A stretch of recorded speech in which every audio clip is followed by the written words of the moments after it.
our gate sales and our revenue sales on a Friday night for a football game down in Fort Madison might have been $4,000 to $6,000, depending on who you were playing. And so I came up and we hosted our first Ankeny versus Ankeny Centennial football game, to kick off that season. And at the very end of the game, there was 2 police officers that came up and said, "Are you ready to go to the bank?" I'm going, what are you talking about? He says, "Well, we're going to give you a police escort to the bank as you drop off and deposit the funds from this game." Well, first of all, I don't even know how much money we made. But second of all, to get a police escort is crazy in my own mind. And it was literally a $45,000 gate. Between the gate and the Booster Club concession revenue, it was $45,000. This is insane. Yeah, that was my first wow moment going, woofda.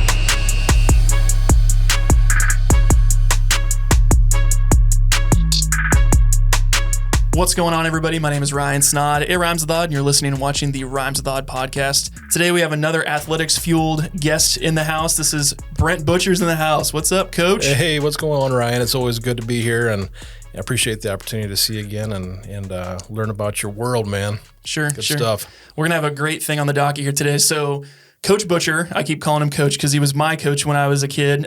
He is the athletic director at Dallas Center Grimes Community School District. So we'll talk about your current role, but I know our connection when we first got together was because you were the athletic director at my school in Fort Madison, 3 hours away. So baseball coach, wide receivers coach in football, athletic director, involvement in all that stuff. And then when you moved up here to Ankeny, you're also one of my clients when I first started shooting videos for Ankeny High School. So we've tried to stay in contact these years and see how things are going. So I'm really happy to have you on the pod today. Yeah, awesome. I'm happy to be here, and it's been fun to stay connected and watch you grow as well. So yeah, excited to talk shop here. Sure. Well, yeah, I know podcasts are kind of intimidating for people. We'll just talk about you, so it'll be fun. Even more. Yeah, it'll be fun. So I think it would probably be helpful to just to give people an overview of who you are and what you do currently, and then we can kind of jump into your backstory. Yeah. So again, Brent Buttjer, and I always kind of kid people a little bit with my last name being Buttjer because my mom was a career educator and she always wanted me to be a doctor. And I thought with a last name like Buttjer, I didn't think that was going to go out so well. So I became a teacher. And we'll talk about my backstory later. But currently the activities director at Dallas Center Grimes Community Schools. And when you're the activities director, you're not just in charge of all of the athletics, but you're also in charge of all of the fine arts. So we've got a huge show choir event coming up tomorrow.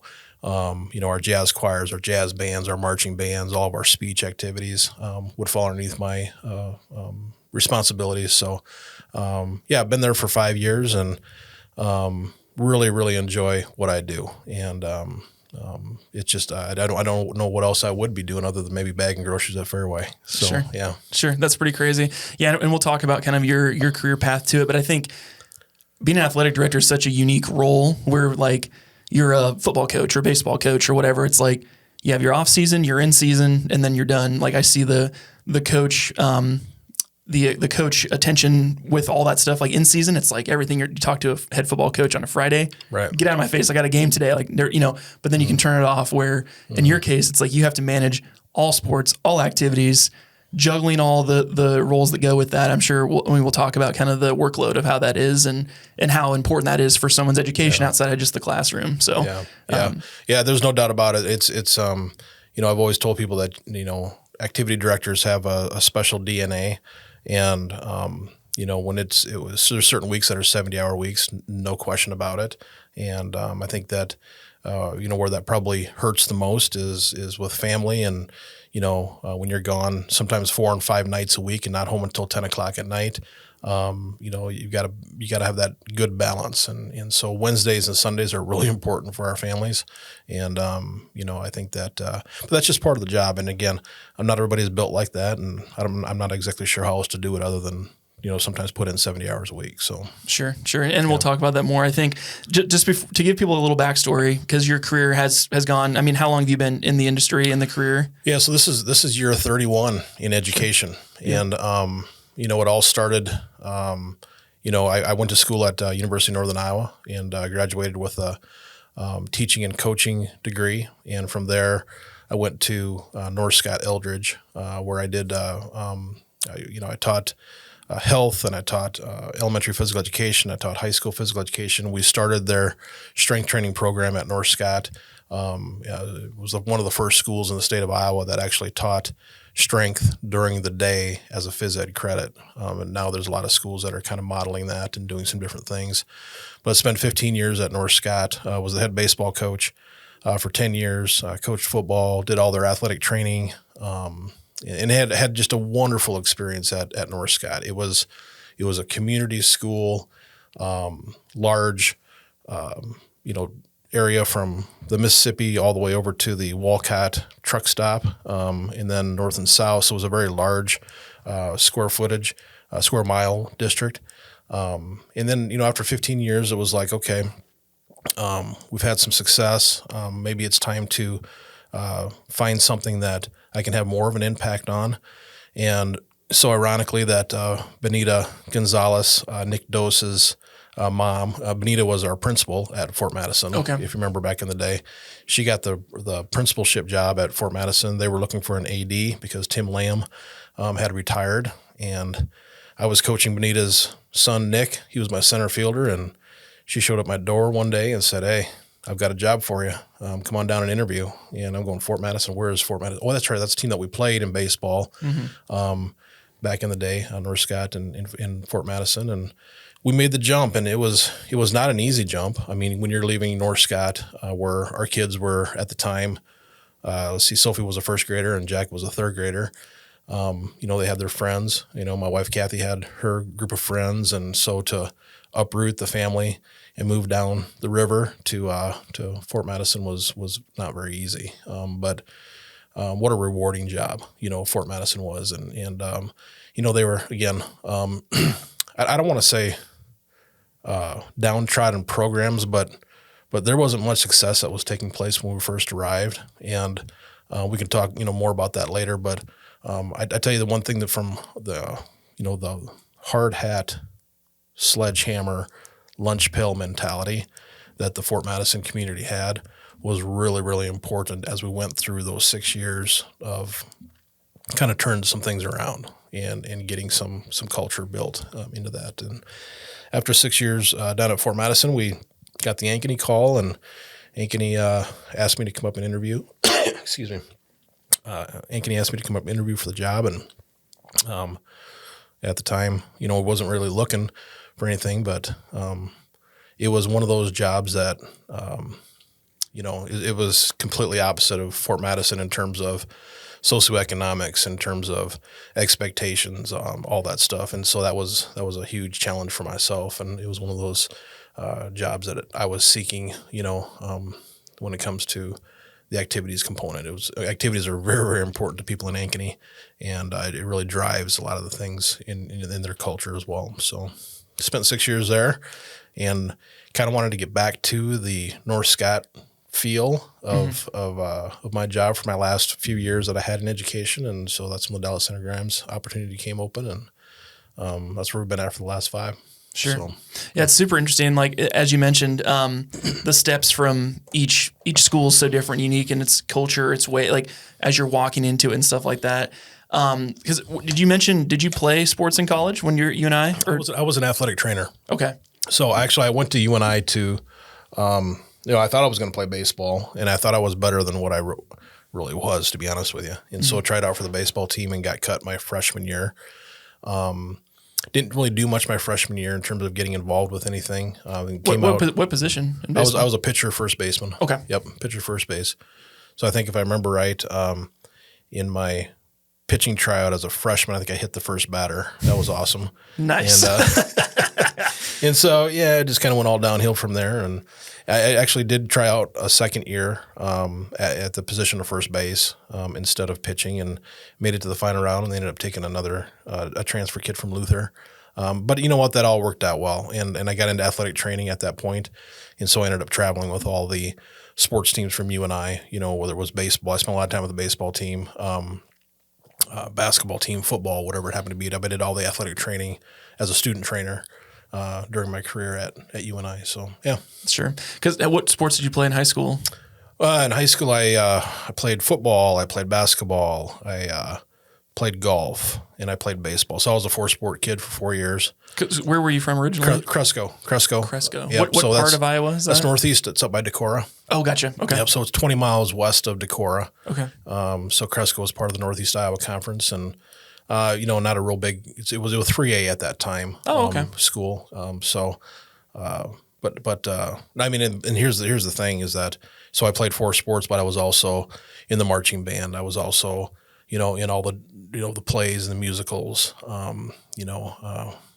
So the activities piece was part of my high school experience, and I think it's really helped me in my work as an activities director, because I can understand and I can appreciate the work that our speech kids and our band kids and our drama kids, vocal music, I mean all that stuff.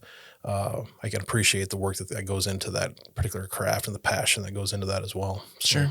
Well, it's such a huge part of the high school experience, like you mentioned. I've shot some videos for like Des Moines public schools, like like Roosevelt, Xavier, some of these bigger schools, and I'll just making small talk with the students before an interview or something, and I'll be like, "Oh, so what extracurriculars are you in?" I'm waiting for the laundry list.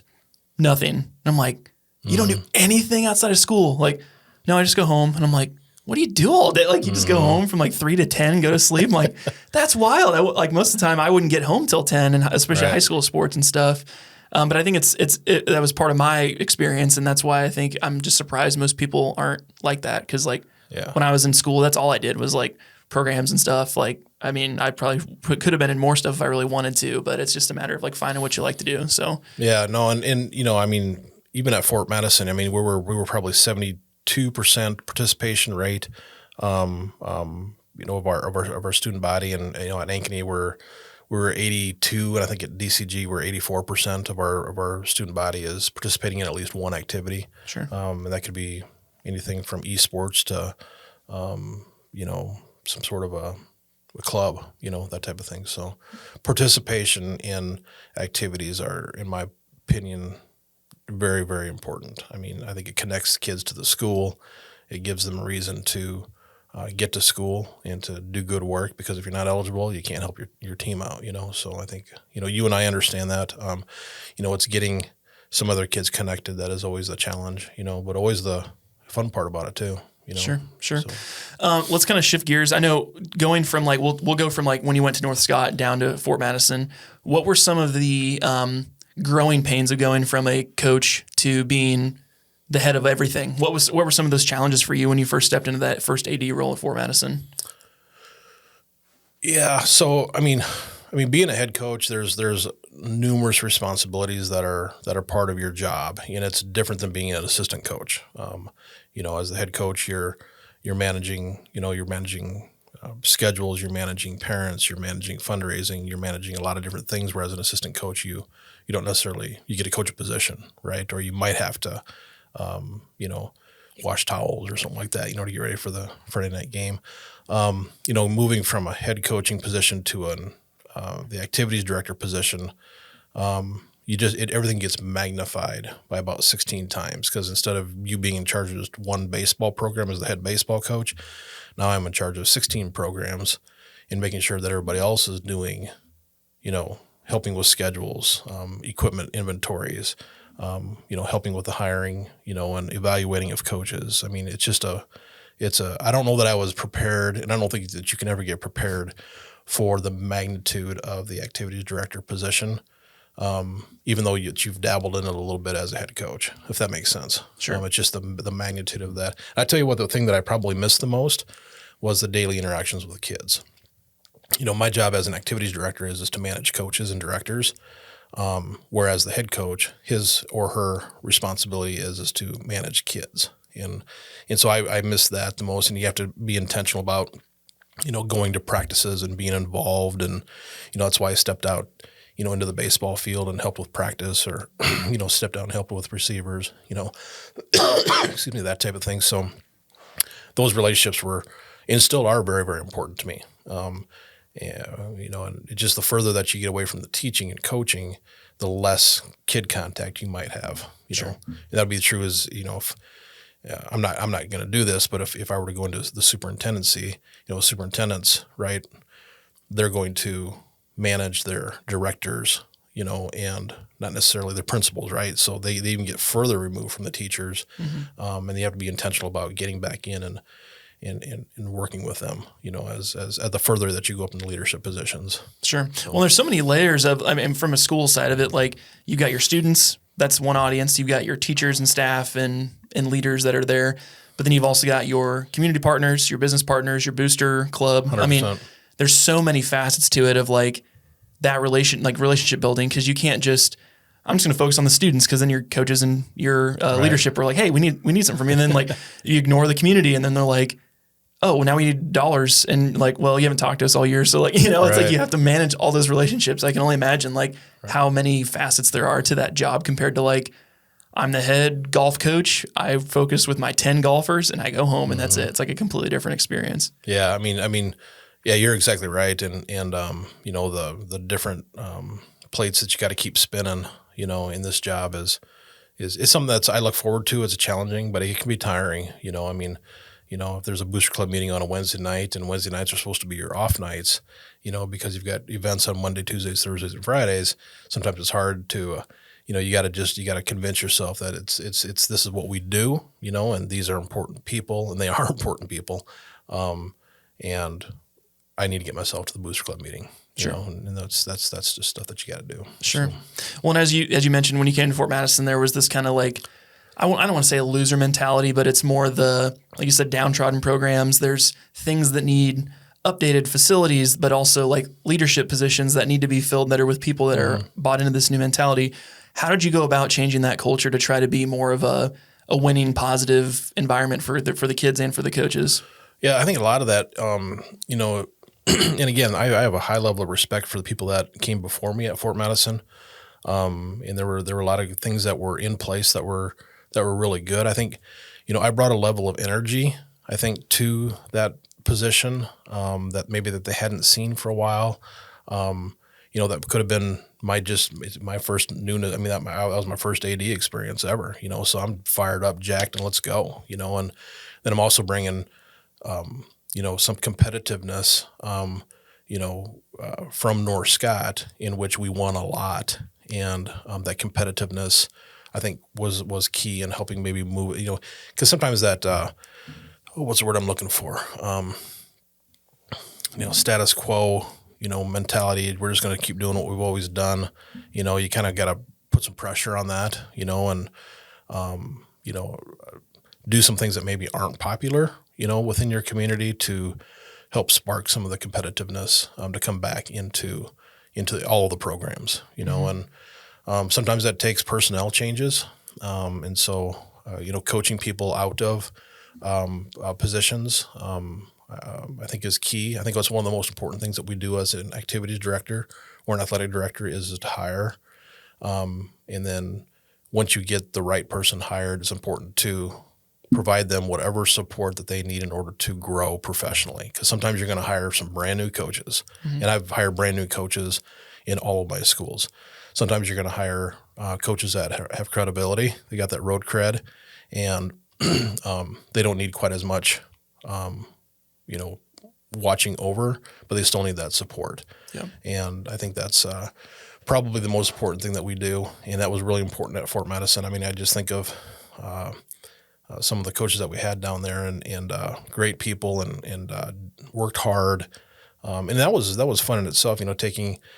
I'm just trying to think, someone like Brian Mendez, right? And I didn't know very much about cross country or track, but I knew something about kids, and maybe, hey, Brian, what do you think about this? It was, great idea. So we learned a lot from each other, sure. And then bringing in some new coaches down there as well, I think helped to kind of push the culture into a different direction. And then, when I left and came to Ankeny, it felt like things were, in place. And so whoever the next person was or is can just take it and make it better, right? Sure. I think that's how you do it. So. Well, and I think too, like there were some dynasty style sport, like wrestling is the first thing that comes to my mind of like Coach Ryan Smith doing his thing with that. It's like, how do we get some of that and sprinkle it everywhere else? Like, how do we get people to pack the stadium or go to games on road games or whatever? It's like trying to like cross-pollinate the excitement to not just be, is your football team good? And if not, then who cares? It's like there's other things that people are achieving excellence in. How do we like shine a light on it and get that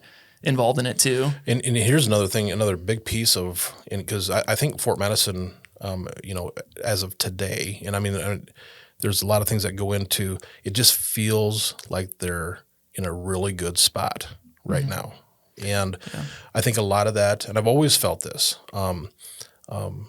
You've got to know Southeast Iowa in Fort Madison in order to survive in Fort Madison, Iowa. You know what I'm saying? So like Ryan's been there forever. Bringing Derek Doherty on was huge. But Derek might have needed someone prior to him in order to show him more of the ropes, which was Todd, right? Yep. Ryan Wilson, needed John Schmitz. Exactly. And I'm trying to think of some other people that I'm leaving out right now, but those Fort Madison guys and gals that are coaches and directors down there, they're not going anywhere. And that was really Jeff Lamb, right? Jeff Lamb is the AD down there from Fort Madison. Okay. Yep. Perfect hire. Sure. In my opinion. Brent Buttjer came from a different part of the state. Brent Buttjer thought he was going to be in Fort Madison for a long time. Okay. Sure. But after 6 years, there was another opportunity. So, again, not to say anything negative, because we loved our experience down in Fort Madison, but there was another opportunity. Now, if I'm from Fort Madison, all right, I'm probably staying in Fort Madison. Sure. You know what I'm saying? It's one of those towns that's hard to get out of. Yeah. And coming from someone, I grew up in West Point, but right. My 10-year reunion was last year, and going to their football homecoming where there's a fireworks display and strobe lights and like a tunnel with smoke and like people there.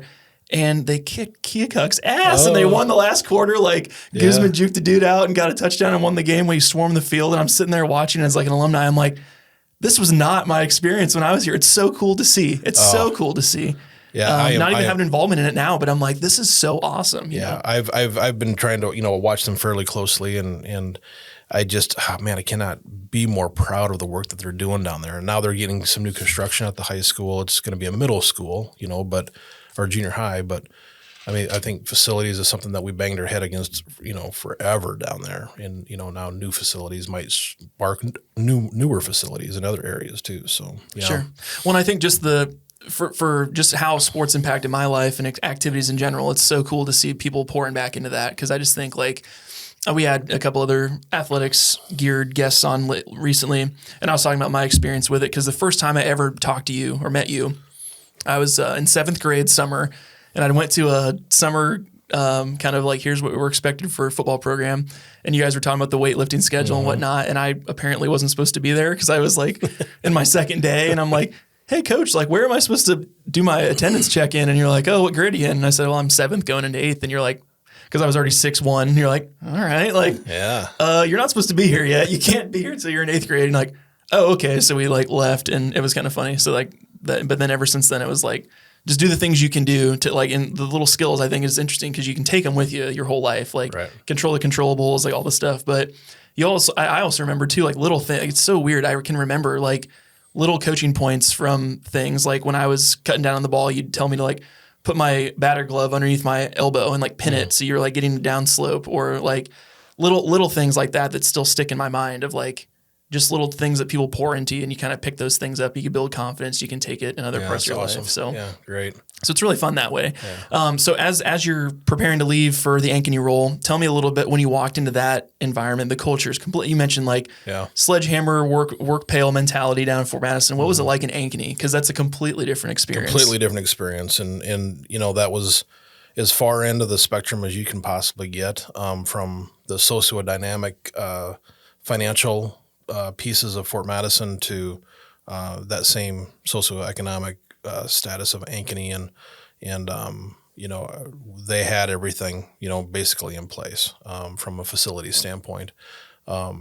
So going into that particular assignment, thank goodness I had the experience at Fort Madison, and I was able to make mistakes in Fort Madison and fix them, and continue to grow and learn as a professional, because I was going to need that in the Ankeny position. And that was, you're talking about the job is not a whole lot different than Fort Madison. It's this, what do I want to say? The expectations are different. I think there's, and I got to be careful about how I say this because it just, there's probably more entitlement. So maybe I'll just say it.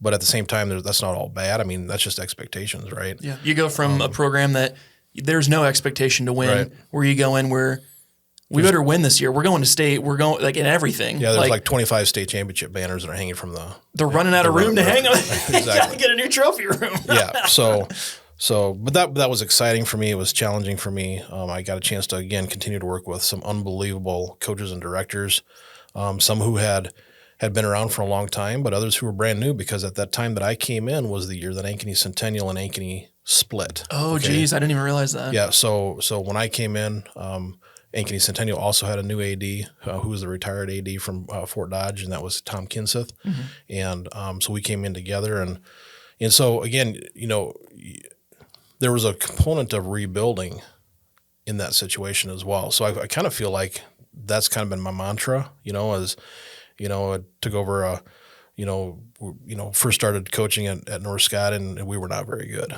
so we had to build that program, go down to Fort Madison. We were not very good. We had to build that program, come up to Ankeny, school splits, Ankeny South, Ankeny Hawks. We're not supposed to be very good. We had to rebuild that program, Dallas Center Grimes, not quite as maybe drastic as those three, but it's still continuing to help out and develop. But so yeah, the Ankeny experience was it was wow. It was eye opening. It was fantastic. And I mean, when you're literally managing $100,000 budget for show choir alone, that just looks different than other schools. Sure. So. And just the revenue potential, some of these too, like a football stadium where it's like standing room only. Right. And you make enough from ticket sales for that one day to like charter buses the rest of the season or whatever other like New Jerseys every year or whatever, where now like at a program like Fort Madison, it's like pulling teeth to get people to come, where in Ankeny, it's like, it's a fun place to get because like they're good. Like it's a different atmosphere. It's a fun place to be on a Friday night, not if like, oh crap, I got to go watch the team get their butt kicked again. Really, really, really fun story to go along with that. Our gate sales and our revenue sales on a Friday night for a football game down in Fort Madison might have been $4,000 to $6,000, depending on who you were playing, and if rodeo was in town that weekend, it might have been more like $2,000 because everybody was at rodeo, that type of thing. So I came up and we hosted our first Ankeny versus Ankeny Centennial football game, to kick off that season, and at the very end of the game, there was two police officers that came up and said, "Are you ready to go to the bank?" I'm going, "What are you talking about?" He says, "Well, we're going to give you a police escort to the bank as you drop off and deposit the funds from this game." I'm going, well, first of all, I don't even know how much money we made, but second of all, to get a police escort is crazy in my own mind. And it was literally a $45,000 gate. Between the gate and the Booster Club concession revenue, it was $45,000. I'm going, okay, thanks for the escort, guys.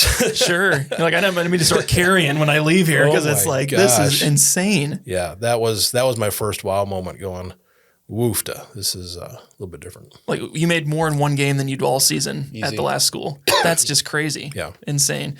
It just, the power that has to get, again, to grow the program, to get more people involved, like all the things that come with that. That's got to be insane. What was that first game experience like outside of that, the getting the police escort, like seeing as the director, like you go up in the booth and you look down and they're just like people everywhere. Mm-hmm.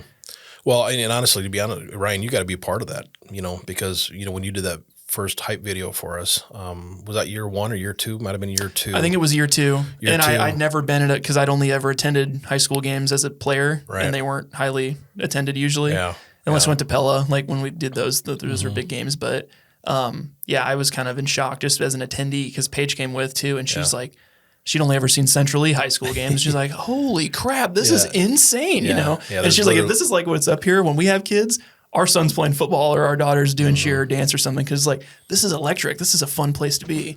This episode is brought to you by my company, Snaadt Media Group. Do you like the look and sound of this podcast? Of course you do. It's awesome. There are a ton of benefits to having a podcast. Sharing content online, networking with high-value people, and being a voice in your industry, and the list goes on. If your dreams of starting a podcast have quickly turned into nightmares, realizing how much stuff you have to learn and understand to get a published episode out every single week, I'm here to tell you that I can make your dreams come true, as long as those dreams are podcast related. We are now taking rentals for our podcast room here in the Snaadt Media Group studio.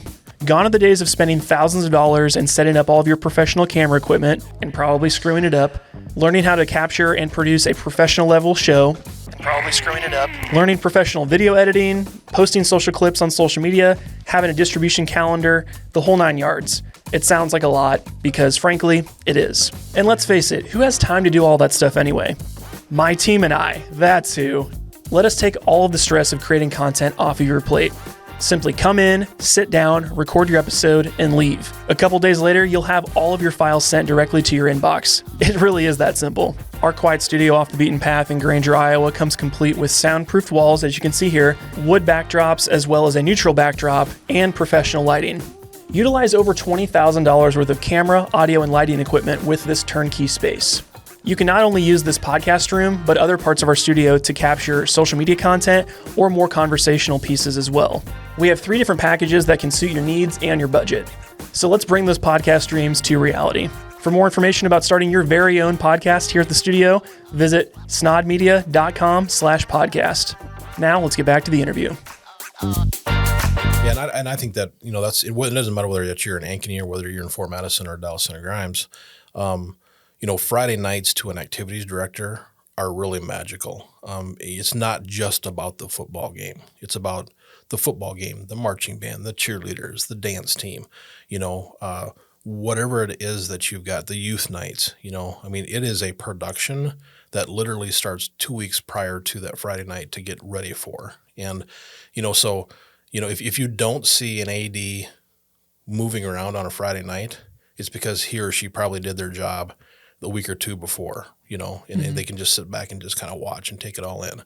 If you see an AD on their move, running from here or there, something's probably not going right. Maybe the popcorn popper is burning up or whatever it happens to be, So it is a production, and I think that's true with all of our, I know we try to make it a production, for basketball, or wrestling, and do some extra programming type things to draw people into the gym, or soccer, baseball, so whatever happens to be.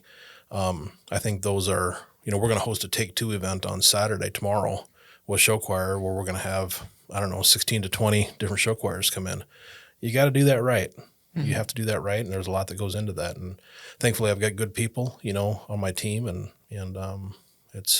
but man, it is fun. Yeah. Sure.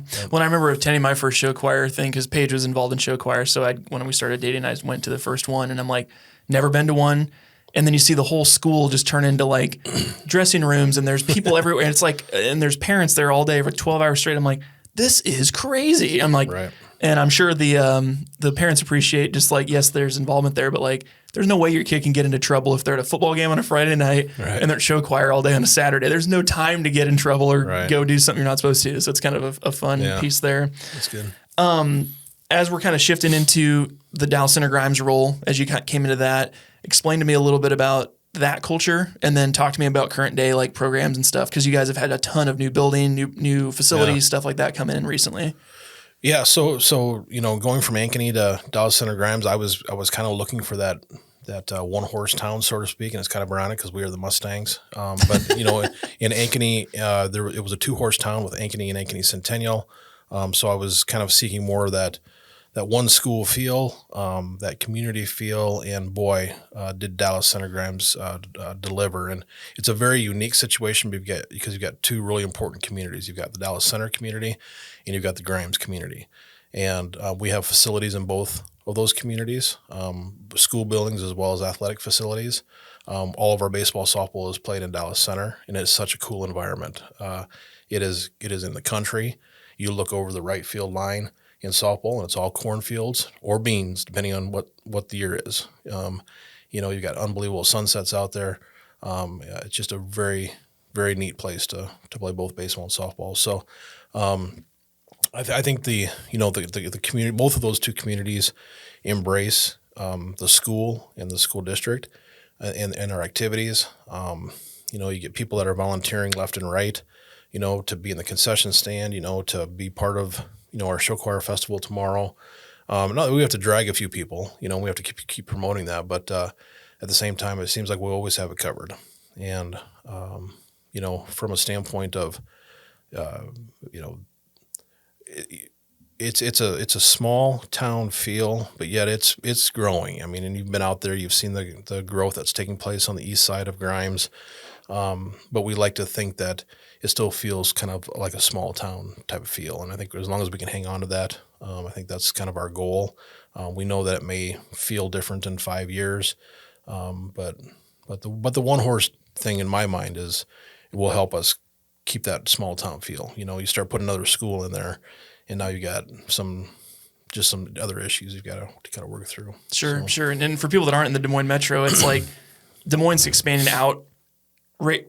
Outward radius just keeps going out, and like Dallas Center, I'm like on that outside, but it's like things keep reaching to it. Mm-hmm. So again, those dynamics will change. I know I'll talk to people that grew up in Grimes, and it's like this was a farm town when I was a kid, and now it's like so was Waukee, the suburb. Yeah, Waukee is the one too. It's like gosh. So that's always interesting just seeing how the dynamics change, because I would argue one of the reasons why Fort Madison was stunted in their growth is because like it wasn't drawing people unless you were from there and you grew up there and you stayed there. Nothing's bringing you there unless you work for the prison or something, like you come for a work. But like Ankeny, it's like name your freaking employer. There's like 30 huge companies that are headquartered there. Like every logistics company is there. Casey's, all the companies are there. So like it's bringing people there to work, but then also they're going to stay because it's like the school's great, the activities are great. Like you can get a scholarship for whatever your kid's interested in. I think that's just such a different dynamic. And I mean, you're talking about opportunity and certainly we've had our opportunities over the course of the last 5 years. And I'll be honest with you, a lot of that work was done by my predecessors. I mean, Steve Watson, who was the AD prior to me coming there, was an unbelievable AD, Hall of Famer in the Iowa High School Athletic Directors Association. He built that staff. I've been able to retain the staff, and now we've got some really good kids coming through all over the place. Several state titles to our name here over the course of the last 5 years, and that's pretty exciting. Although I don't know that that's, if you were to ask me what's more important, championship relationships or championship trophies, I'd probably say championship relationships has to come first before championship trophies do. If you can't, I don't think you can have one without the other in my mind. So, and that's what makes DCG special is that you've got high relationship teachers, you got high relationship coaches, supportive parents. Well, we've all got our, there's always some issues, within but for the most part, it's solid. Well, and what's that feel like as an AD, seeing not just one program, but like this one, that one, this one, that one, because I would keep seeing all these pop up on social media or in the news, and I'm like, geez, Buttjer's kicking ass over there. Like, what's he put in the water over there? That's pretty crazy. How does that feel, just being at the helm to kind of help steer some of those ships and see those programs just keep doing well? Yeah, honestly, it's very rewarding. I mean, that's the best word that I can. I'm not pumping my chest, that look what we did over here type of thing. But it is so rewarding, and the older I get, the more I want it for other people, right? It's that I want them to experience what it's like to win a state championship or even before that, right? So it's hard to get to state, first of all. So like giving out those state banners, those qualifying banners, that is such a rush. And I've had my opportunities to do that, right? I want other people to also experience what it's like to hand out one of those banners. So I'll give it to my trainer, or I'll give it to my strength training guy, and I said, all right, or I'll give it to my assistant AD. It says, your turn to hand out the banner. There's a method though. Don't get trampled, right? You got to make sure that you do it right. And I did not do it right when our girls qualified, and I just about got waxed. Oh man, brand new hip. Thank God I had my new hip, because if I had my old hip, it would have been a mess. But there's definitely a way to do it, and you got to get in, you got to get out. But sure, hand it to the tallest person, and then they can hoist it and then just run, because you're going to get look for the trampled. kid with the eyes that don't look crazy when they're coming at you, and give it to them first. But sure. It's awesome. It's an unbelievable feeling. Sure. I know, like, in some of those things just in stick out to your head, are those some of the highlights for you as an AD, is just like given the banner? Are there any post-game celebration or like achievement things that just stick out in your mind, any of the roles you've had that are like, these just like, I'm never going to forget how cool this was? You know, this may sound a little bit strange, but as cool as those moments are, and as rewarding as those banner moments or trophy moments are, I think some of the most, what do I want to say, rewarding, defining moments have always come when maybe a kid who, I don't know, has no business maybe playing. Let's just put it that way. Okay. Gets into a game. Okay. And has an opportunity to participate, and all the kids, make sure that he or she gets the ball. And then that kid, makes a basket, and I think that some of those have been really cool as well. And, I've always, at Ankeny, we had a Sparkle Squad, which was our physically and mentally challenged young students who were cheerleaders, right? And they joined our regular cheerleading group, for certain performances. That was special stuff right there. So I don't know. We're in this business to make sure that all students can succeed. Mm-hmm. And I think when students who are challenged succeed, that may just outweigh some of the banner trophy type experiences. And I'm not going to take anything away from those, because those are really cool. Yeah. But it's seeing those up and coming kids, also get better as well. I just think too, like I've talked with my wife and her father about, because he was the coach for or had been involved in the program at Central Lee when they went to state for basketball, lost first round. But just to have that like go to state experience and see it, and like that thing like as a team building thing is really interesting. I think of like the standout moments for me in sports were ones that were like you said, kids that had no right being on the field that like work their tail off, and they become from the butt of the joke to like the team rallying cry. I think of people like Jordan Kibbe, where he went from like literally tripping over his own feet to like his senior year, like he's one of the freaking captains of the team, and it's not a joke. It's like, it's one of those things. No doubt. Or just like the rallying stuff of that, or like I had kids on sport teams that didn't have father figures in their life. Like I had a friend of mine that was teaching another teammate how to shave before a game because he didn't know how to shave. No one taught him how to shave. I'm like, as a 16-year-old kid, I'm like, this is just crazy. Like how much, like if he wasn't in sports and he didn't have this connection, like, hey man, like, let me teach you how to do this. Cause I can tell like and he's like, thank you. Cause like, I keep cutting myself, whatever. It's like things like that. That's so cool. They transcend the field, that they transcend, right.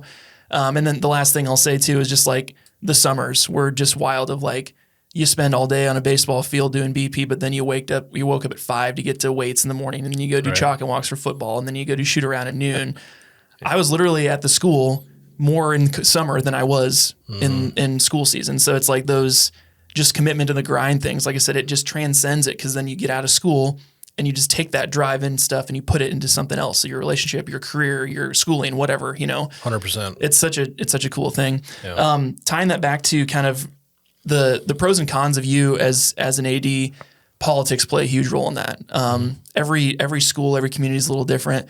Talk to me about some of the challenges that you experience when it's like navigating the big players in the community or big boosters that come in that have their own agenda of how they think things should go, but you've got your North Star of how you want to run your program. Explain to me the challenges of how that goes and how you can overcome some of those things to make sure you're still running a good ship. Yeah. This might be a good time to bring up a philosophy that I've had for 31 years, and I apply it to a lot of different areas. So there are 3 really important questions that we have to always be seeking the answer yes to, okay? The first one is, can I trust you? The second one is, are you committed to excellence? Okay, and the third one is, do you care about me as a person?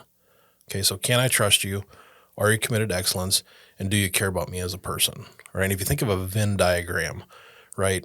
Isn't that what you call those things where those circles kind of intertwine? 2 circles together for those listening that can't visualize. Yeah, so we've got like 3 circles. Okay, so we've got a student circle. We've got a coach, director, administration circle. And we've got a parent community circle that all have to intersect at some point in time with those 3 questions. Okay. And so, as you mentioned, booster club people, vital to the success of our program. Okay. And if we have potential issues with, agendas and that type of thing, I just have to go back to, they know the questions as well. Can I trust you? That you're here for the right reasons. Right. You're here for all 19 of our programs, not just for one kid in one program, type of thing. Do you care about me as a person? Are you committed to excellence? But we got to be committed to excellence for all of our programs, not just one. Yeah. And those are same thing with our community as well. So I think that's really helped guide our ship. Those three questions, and we're not perfect by any means, but there's kind of a spectrum, I might be a high yes in trust with this particular program, but it might be in the middle level of trust, and that just gives us areas that we have to work on, and try to improve that trust, or what is your commitment to excellence? That's been a pretty important thing for us over the course of the last 31 years. I used it in coaching. I've used it in administration as well. So sure. Well, it's going to be interesting, or just that first time of like having like like going from a small program to a bigger schools, and now that you've been further along in your career, of having like somebody that just come in the office and put a check on your desk that could change the whole and then try again, like you said, trying so hard to be like, this does not come with strings attached, correct? Like right. You are not trying to like persuade certain things and make an impact for the community, but like coming from a true donation or charitable effort. I think that's a big piece of it too, is like making sure those people are coming with the right intentions and not just trying to steer the ship in the way they want to and just putting money in there to solve it, Right. Yeah, that's a big piece, and it even ramps up another level at the collegiate level, when it comes to donors and that type of thing. But we appreciate every dollar that we get, and most of the time we try to funnel those dollars to a general account versus a specific account. However, sometimes that's not exactly how it goes. But we try to, even though there might be certain things that this person might like to see, like let's say, I'll say a new wrestling mat, okay, because our wrestling mat is trashed, okay? Sure. But I want to donate this $15,000 to this new wrestling. Okay, we're going to take that. Okay, that has nothing to do with who's going to wrestle on that mat, sure, right? But we'll take a new wrestling mat. Sure. Well, I think the alumni tie-ins are nice too. Like when I went back, I spoke for the football team a couple of years, like 9-year anniversary, and then the 10-year I went back as well. And I was talking with Doherty about because he's the new head coach at Fort Madison, and I was talking to him about needs that I'd seen when I was in school. I was like, hey, there's a couple kids that couldn't even afford cleats. Is there a way I can just like cut a check every year and give like 4 or 5 kids new cleats? And he's like, yeah. So then I call some of my other buddies from my class. I'm like, hey, that's awesome, man. Like, you want to pitch in a couple $100 every year, and we'll buy like, and it can be discreet, it can be like a Dick's Sporting Goods gift card or something. And they just make sure they go get themselves a good pair of cleats or something. Cause there's a lot of kids that just can't even, afford it. And there's things like that, little underlying issues or other things like that you just don't know unless you're involved in it. I think that's helpful to make sure that the impact is like doing what you'd want. Cause you could throw $100 in the booster club fund and it gets sucked up into something. But if hey, I want to see the impact here. Is there ways that people can do that too? Yeah, there's definitely ways. And that's kind of what, I was kind of alluding to before with the wrestling mat type of thing, but also helping out individual kids. And there's people all over the place that are at a drop of a hat will give you $100 check for a pair of cleats or a dress for show choir or whatever it happens to be. Just there's people like that all over the place. Sure. I love hearing that. Okay, we'll take a pause from this. We're going to go in the lightning round. All right. So we got some quick questions. Keep it nice and juiced up here. Favorite athletics memory that you had when you were an athlete in either high school or college?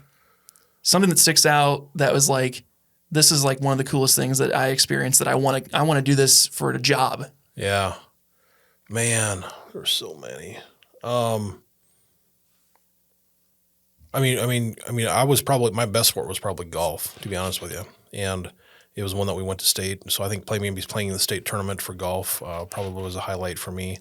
And then I've got a lot of highlights on the fine arts side, whether that's marching in the state fair parade, being the lead band in the state fair parade, to taking trips, but to be honest with you, a lot of those road trips have been pretty fun, both on the activity side and on the activities and also the sports side.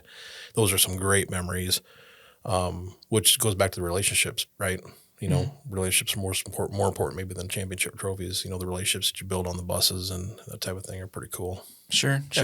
I would throw in my own. I know one that sticks out for me is when we won the homecoming game sophomore year football, and the entire community swarmed the field. Yeah. And we did like a group prayer with the whole school, and it was like the coolest moment because I'm like, we just didn't have that football program that drew it. Yeah. Another one was hitting a home run senior night for baseball, my senior year. That was fun. And then another one was getting chewed out for flirting with Paige in the outfield when I was playing varsity baseball, and that's when I first met her. And I'd do it again, obviously. Paige was on the other side of the fence, huh? Yep. Eric Kent's dad's out there like, Snaadt, what the hell are you doing? They're like, Paul's being thrown. I'm sitting there just talking to her. Oh my gosh, it was so funny. I got my butt chewed. That is great. Was Stan the coach at that time, or who was the coach? Well, it would have been it was either Rich McGackey or Schneeden. I think it was Schneeden because it was. It would have been Schneeden, Brock, yeah. Yeah. So, because Rick came in my senior year, so it was junior year summer. So yeah, oh my gosh, he's just like, Ryan, I don't know what the hell you're doing out there. Never do that again. I'm like, okay, that is great. That's great. So anyway, those were my standout moments because like I said, some of these things transcend sport, but it's always so fun and like you put all this work in to learn how to swing a bat or throw a ball or kick a soccer ball, but like when you go out and you experience something that you'd never do through sport unless you're doing sport, I think that's the coolest piece of it. Yeah, well said. Yeah. Okay, next question.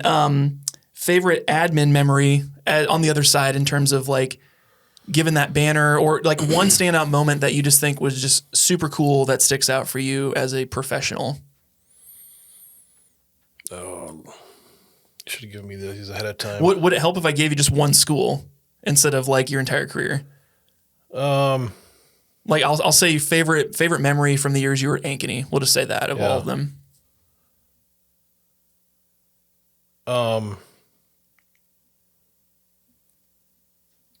Yeah, this is hard. I mean, those banner presentations are a lot of fun. I think that in some of the memories are memories, with coaching groups after the banner presentation, right? Where you're out at an establishment and kind of letting go a little bit and having some of those times I think are also fun. We don't get a chance to get them together much, so I think that's also important. I'm not sure if that's a great answer or not, but gosh, maybe it's yet to come. Maybe that's why it's so hard is because maybe that is yet to come. Sure.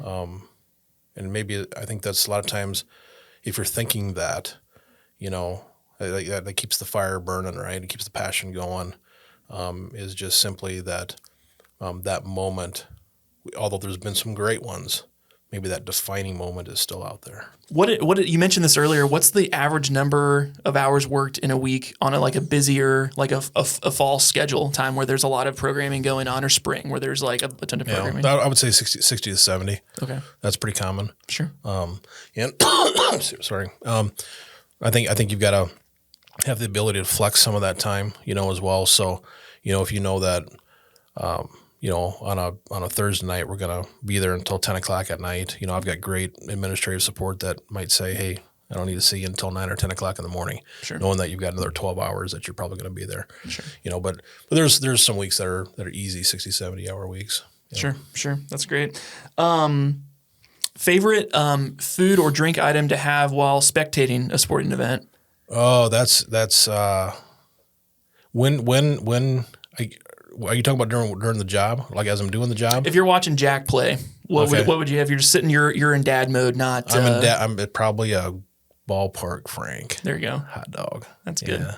I would say sunflower seeds for me. That's like the thing. And one of my clients that I work with is Squeeds. They're like a sunflower seed invention. Oh, cool. That you can squeeze it in your hand. It's all in a tube. You squeeze it, eat them, and then you spit them in the top, and you throw the bag away. No way. So you can eat them in a turf facility. You can eat them in an indoor facility. All this crazy stuff. Like, I'll have to get you. I have some samples still that they have. But that's like a Shark Tank thing right there. Right, that's pretty cool.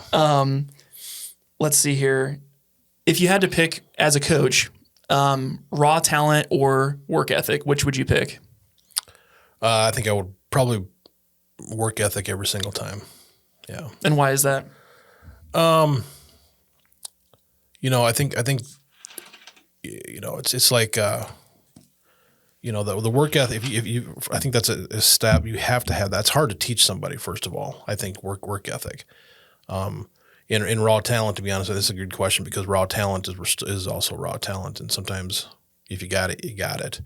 But I can think of a number of people that have had raw talent that didn't have the work ethic that didn't rise, whereas someone who has work ethic but not necessarily the raw talent rose and maximized their potential. I think it's all about maximizing potential. Right. And if you can maximize potential with someone who has a high work ethic but maybe not so much talent, you have a pretty good shot.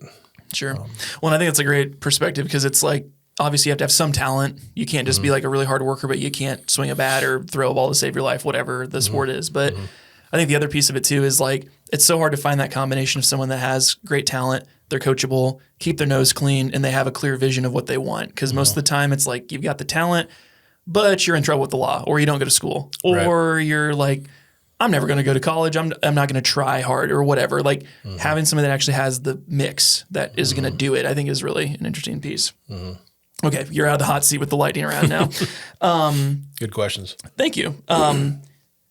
As you're looking at like students learning things from sport, we talked about some of the things I've experienced and things that you've experienced. What do you wish most of your student athletes would take with them when they graduate? What are some of those lessons that you want, whether they're doing dance team or show choir or baseball or whatever? What are some of those core things that you want somebody to get from doing activities in high school? Yeah.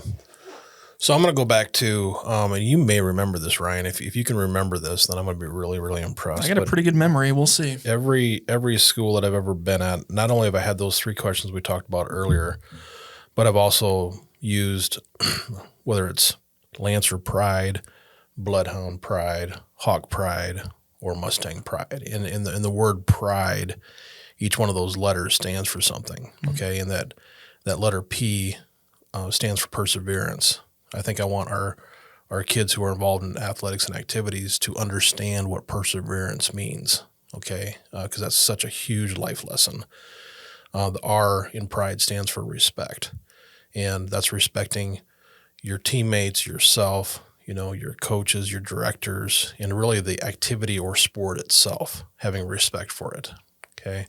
The I stands for intensity, and working at a level of intensity, we just talked about work ethic, but working at a level of intensity that's going to give you an opportunity to succeed, okay? I think the I is really, really important, intensity. The D is discipline, right? Having discipline in everything that you do. If you're supposed to go run and touch a line, you go run and you touch the line, right? Don't pull up 2 feet don't short. pull up 2 feet short because that's a indicator of not being successful or no discipline. Okay, and then the E stands for enthusiasm. And I think if you go through life or work with enthusiasm, first of all, it doesn't feel like work, right? And I don't know that I've ever been to a day of work in my entire life, and I think that goes with, if you got a good enthusiasm, you got passion for what you're doing. I think that is you're on the right road, right? I mean, and you have a chance for success. So perseverance, respect, intensity, discipline, and enthusiasm are what I would say I would want the 5 components of what I want my kids to come out of our school with. Sure. No, I love that. That's great.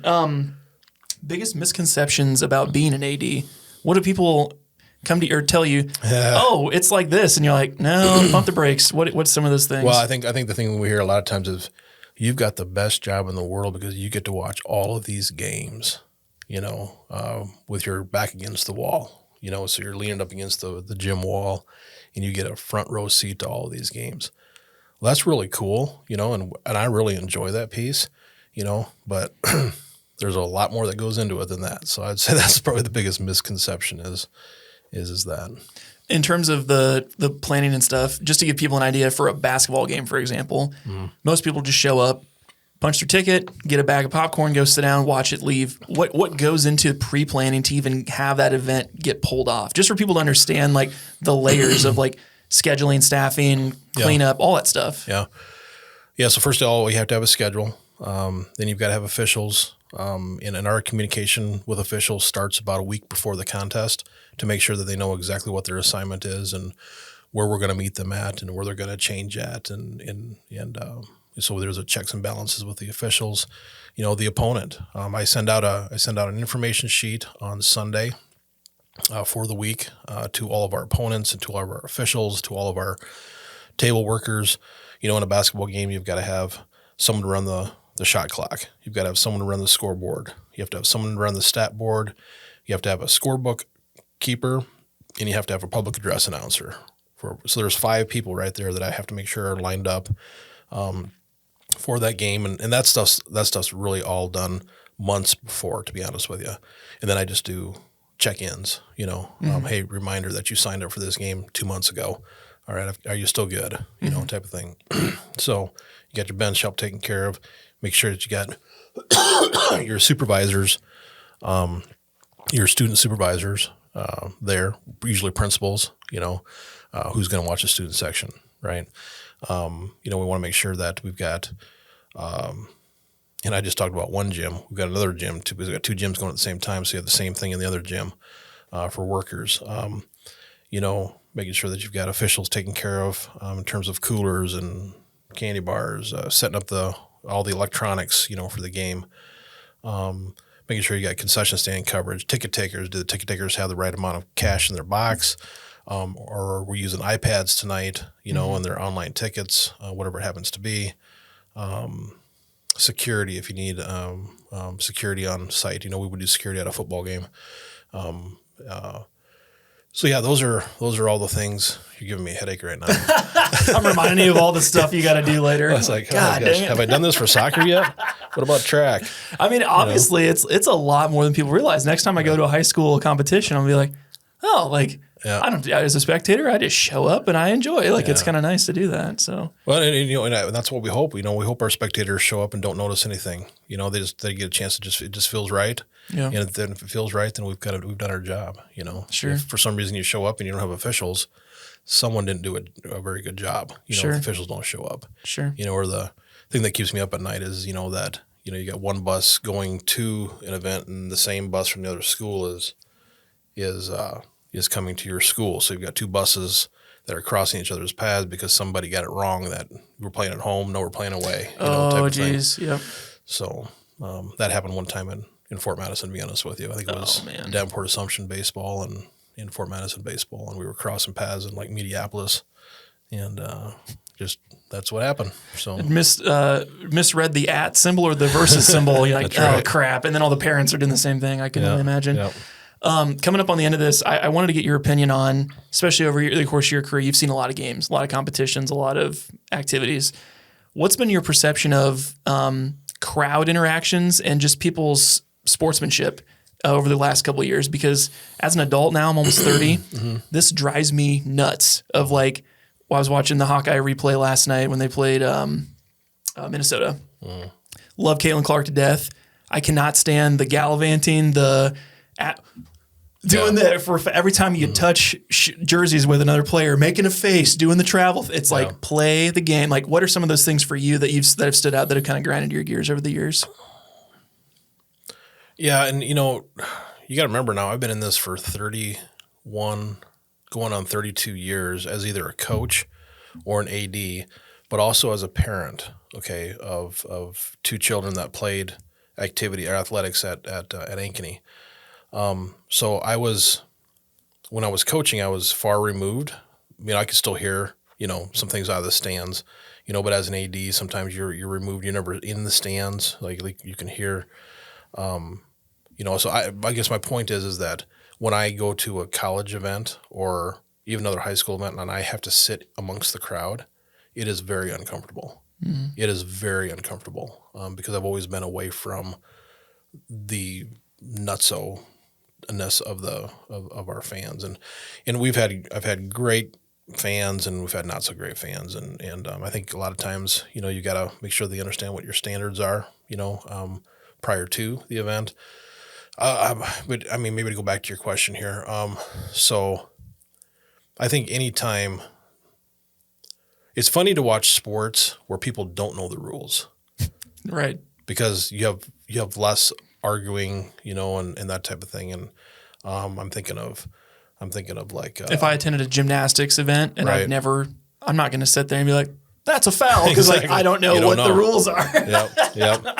And a lot of people have played baseball and softball, it might be just in the backyard, but they think they know what the rules are, but they really don't. And so we have a lot of chirping that goes on, in my different years of experience. But I really didn't answer your question. I'm not sure what grinds my gears. I think the blatant disrespect for officials or for the opponent is probably the thing that probably ramps me up the most. Everybody's going to get upset with a call, type of thing. But when you start attacking that official or attacking another person, whether it's by name or by, calling them a name or that type of thing, that probably, especially where there's shortage right now of officials and that type of thing, it's just they're people, right? And sometimes people make mistakes, and Sure. So that's probably, yeah. I think that I'm not a big fan of, chanting air ball. I've always let our kids, because, air ball 3 times, and then it's over with. Schools that allow for the next time that same kid gets the ball and dribbles down and they continue to yell air ball, air ball, air ball. All right. We don't allow that. Sure. Because now you're going from just like taunting, like you're going from doing a chant to now it's like personally attacking that person. Yeah. Yep. So yeah, it's definitely, it's on the minds of a lot of people. And I think that, to be honest with you, I think the way, and this actually happened in Fort Madison. I mean, we had a hard time getting officials to work our games in Fort Madison. And I asked the assigner one time what the deal was, and they're like, people don't like coming down there. There's just people that are very hard on officials. Mm-hmm. And I can remember this. I can remember that happening at a home game and actually taking the group of people that were kind of, I thought were the leaders into a classroom. And then we had to kind of give them a little bit of lesson as to why and then how to combat it. And I think back to, Kara Morrow and Jane Wenzine were 2 huge individuals who helped us turn culture, because the way that you combat negativity is you bring positivity, so every time someone says something negative, all right, it was Jane and Kara, and then their team of people who were combating that, producing it, drowning it out, and that was huge. That was a huge piece. Well, and even when my senior year, when I didn't play basketball, like doing the student sections and stuff, the statistical likelihood of us winning that game when we had more than 100 students there was like 80%. Yeah. We could have been playing the best team in the state, but when you pack that place, it's like these players feel like they're celebrities. Like, this is crazy. It's like you can completely turn a crowd into like like you said, when you go to an Ankeny game, it's like fun, exciting, whatever. Yeah. There's been times when I was there shooting games that whoever they were playing, or if I go in the student section, there's some obscene things that are said. It's almost nice to not be in there. Right. But I think it's part of the game. But like I mentioned, some of my biggest gripes, the crowd will do their thing, whatever. But for me, it's always when like athletes are complaining about calls, complaining about what their coach says, or just the way the play is going. Like someone owes them something, because I'm like, sports is to teach you about life. Like you're going to get calls in life that you don't like. Right. You're not going to get the job. The girl's going to tell you to go pound sand, whatever, in your whole life. But if all you do is ever complain about it, well, how do you learn from that? Right. And just body language. Body language is, and I tell you what, I've been very fortunate to have some coaches and directors that I've, worked with that are really intentional about not allowing that stuff to happen, because that can tailspin big time. And you're just not a very good teammate, when whether it's, so. Well, I always say that they say this a lot, like Simon Sinek, the get to the why type of, he's a speaker. He always talks about salespeople are like this, where it's like, you show me the most successful, individual in a place, and I'll show you the biggest asshole. That's what they always say, right? But the same thing could be said for a sporting team, where it's like, if you allow someone that's just good to transcend the rules, or the pride analogy you used earlier, the acronym, they just because they're good, they don't have to follow the team rules. They can do whatever they want, because without them, we wouldn't win. Right. That's when people get that level of arrogance and they use it. And I hate that, because I'm like, you're not above the team. And if I were a coach, I would sit them for the pure lesson of it. We will lose as a team, or we will win as a team, and you are not the team. I think that's a big piece of it that I don't think people understand, is if you take that with you into adulthood, it's going to screw you up big time. Because then you got to like, you get into a job situation and you think you're the best, and then your team leaves you out to dry, and then it's like, oh, it's just like high school athletics all over again. You know? So it's kind of interesting. Yeah, that's for sure. And sometimes you don't know until you know. You have to kind of get your butt kicked once in a while in order to, learn some of those things. Sure. So, I might be the best athlete. I might do this, put my hands up, that type of thing. And I get away with it. And all of a sudden I go into the real world. All right, I get my butt kicked. And now I learn that's not appropriate to do. Sure. So, Yep. So to tie it all together here, last couple of questions. What would you call it, how would you describe coaching your children compared to coaching other people's children? What was that experience like for you when you kind of stepped into the coaching role for your kids? Yeah, and I coached both Jack and Sophie in youth sports. I tried to pass them off. Once they got old enough to be in high school, I passed them off to my coaches, who I hired. I would say tremendous experience. I mean, honestly, I had something I would never not want to do. I do put, when I was coaching, I put at the bottom of my not lesson plans, but practice plans, treat each and every kid as if they were your own son or daughter. That was the quote that I had at the bottom. Treat each and every kid as if they were your own son or daughter. And sometimes, the more I thought about it, I was like, dang, I know I'm pretty hard on Sophie and Jack. I mean, high expectations. Hopefully that doesn't turn off another parent's daughter or son, when we're coaching them. But it's because you care, right? It is. I mean, you got it. You care. And whether that's, I always told Jack and Sophie, whether you like it or not, you're going to have to be one of the better. I don't know if I told them that way, but based on what I do, okay, you're going to have to earn every minute that you get of playing time. Because if you don't earn it and you play, you're playing because the AD, right, is your dad. Yep. Okay, so you've got to earn everything. And I think that elevated their preparedness, and Sophie, Sophie was very average, in Ankeny, when we came to playing softball.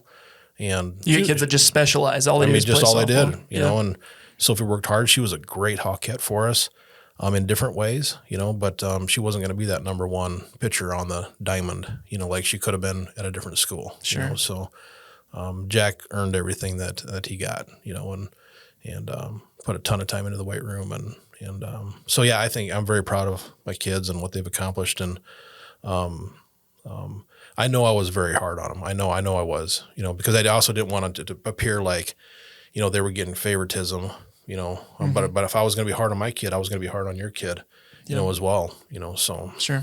Well, I know my mom just got remarried this last summer, and her husband has 3 kids, 2 boys and a girl. And the daughter, we were at the reception, and she was like, oh, I didn't even realize I got another brother now. This is great. And she started trying to tell me what to do, and like, oh, you should go do this for me, blah, blah. And I was like, if you want me to act like your brother, you're not going to like this relationship. And she's like, why? Because I'm like, because I'm going to tell you how it is. And there's some things that you've been doing that I don't agree with. And I'm going to tough love on you. And you're not going to like that. Because it's like, what are you doing with your life? What are you doing with this guy? What are you doing with this job? Whatever. Like, because I want the best for you if I'm going to treat you like my actual sister. And she kind of had to think about that a little bit. I'm like, it's the same thing if you hold that level of expectation super high.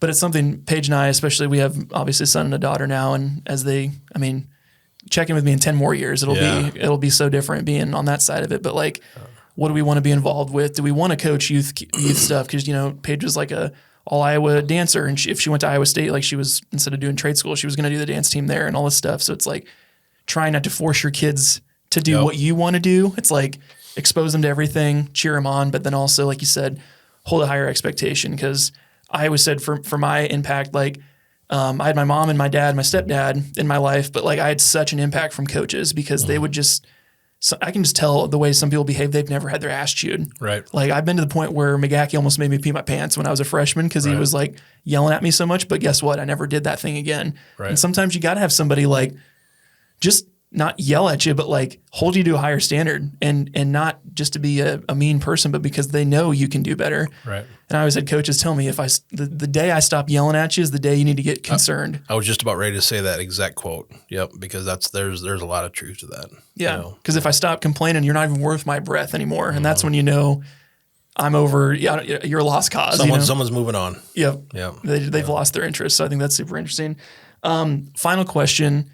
What advice, now you've said you've been in the industry doing this thing for over 30 years. What's the advice you would give to young Buttjer when you first got into your first AD role, and something that you could take with you that would help you get through the process and make life a little easier for you?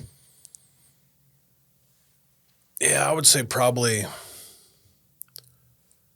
don't take yourself so seriously.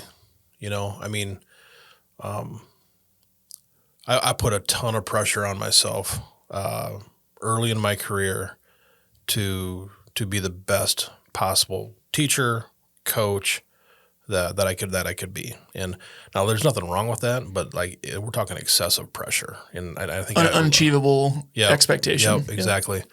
And then you don't accomplish some of those goals, right? And now you're looking like, am I really supposed to do this? So I would say maybe don't take yourself so seriously. And the other piece too is, and I don't know. I mean, you gotta have balance, in your life, and make sure that your family's taken care of as well as your passions. That's probably what I would give for advice.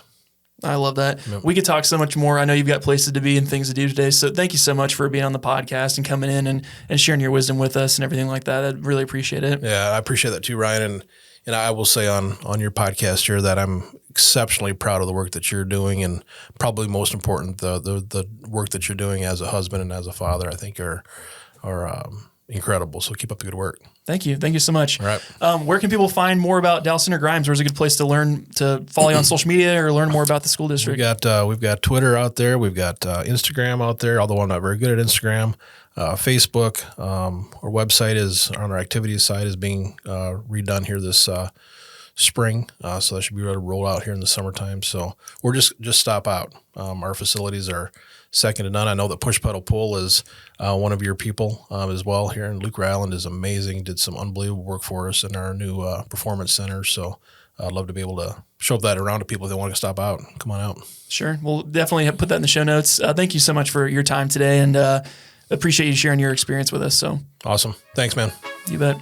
This is another episode of the Rhymes with Odd show. If you made it this far, you know what to do. We'll see you in the next episode. My name is Ryan Snaadt. It rhymes with odd. Peace.